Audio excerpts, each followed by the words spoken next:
শ্রীরামকৃষ্ণের প্রথম অসুখের সঞ্চার, এপ্রিল 1885। শ্রীরামকৃষ্ণ মাস্টারের প্রতি সস্নেহে, ভালো আছো? কে জানে বাবু, আমার গলায় বিচি হয়েছে। শেষ রাত্রে বড় কষ্ট হয়। কিসে ভালো হয় বাবু? চিন্তিত হইয়া। আমের অম্বল করেছিল, সব একটু একটু খেলুম। মাস্টারের প্রতি, তোমার পরিবার কেমন আছে? সেদিন কাহিল দেখলুম, ঠান্ডা একটু একটু দেবে। মাস্টার, আজ্ঞা ডাব টাব?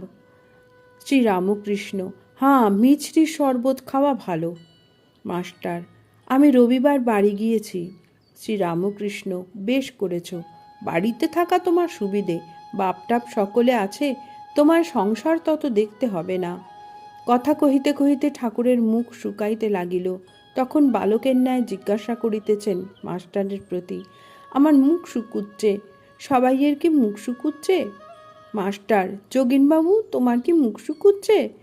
যোগীন্দ্র, না, বোধ হয় ওর গরম হয়েছে।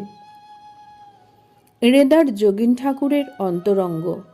তিনি একজন ত্যাগী ভক্ত।